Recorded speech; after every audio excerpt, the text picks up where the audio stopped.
Hi guys, welcome. I hope you're journeying well. How have you been feeling through the energies of the latest full moon? The full moon that we had, the second one in the sign of Libra.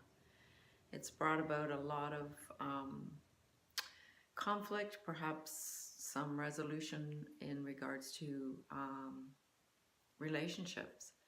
And so I hope that you've been using the energies well.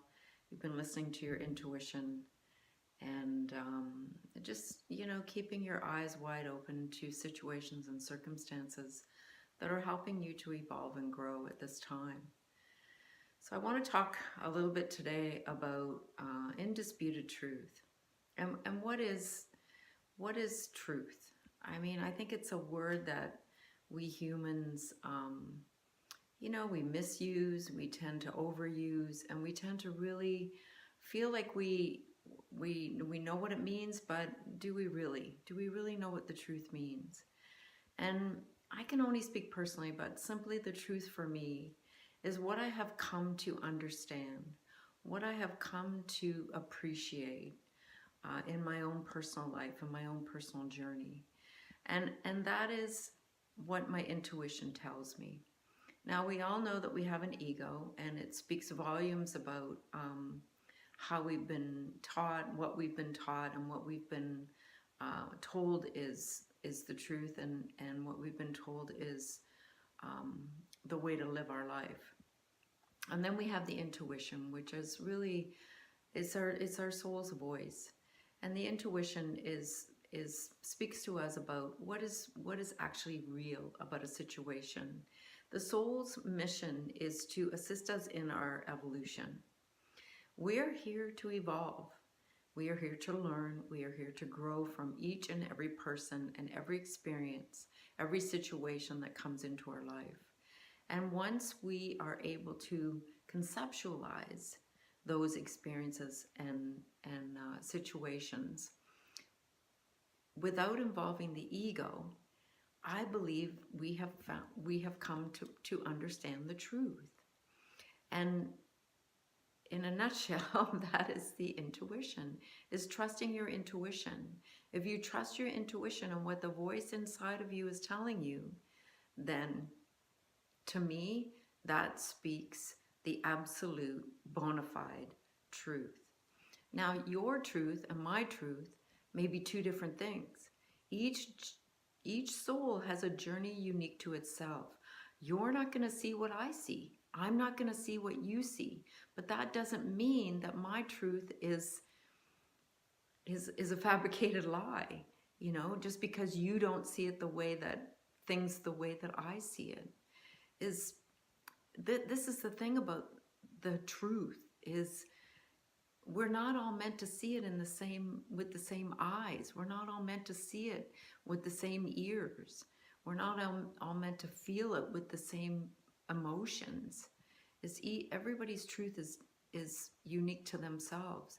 And so who are we to force our truth on somebody else? If the shoe doesn't fit, then don't wear it.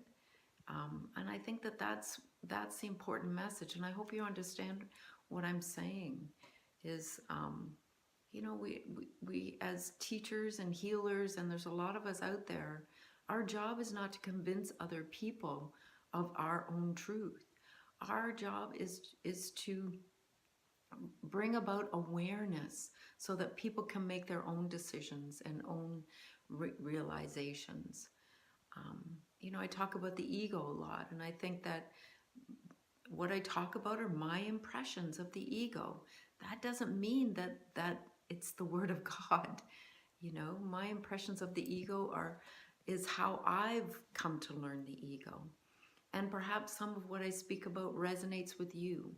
But take what I say, take what other people say, and break it down into a way that you want to understand it in your own way. And I think that should be with anything. I think we should all be invested in different things. We should never get caught up in the dogma of one thing or one person's belief or one person's message. We should be curious about everything. And if we're curious about everything, then we can come to understand our own truth in our own way, and not just live by somebody else's truth. So I think that's a big message right now. It certainly feels like the vibe, um, the energies that I'm picking up from other people and even in myself. I think it's really listen to your own intuition, and it's indisputable. What you believe to be your truth is nobody else's argument. You don't need to defend it. If people don't like what your truth is, that's their shit, not yours. And nobody has to be on guard. If you're having to defend your truth, then you're letting your ego get involved, and that's not being authentic. That's not acting with integrity. You don't have to defend who you are. And anyhow, that's my message for today, and I hope that you get some sort of understanding from it and interpret it in your own way. So take care, and I'll speak to you again soon. Shanti.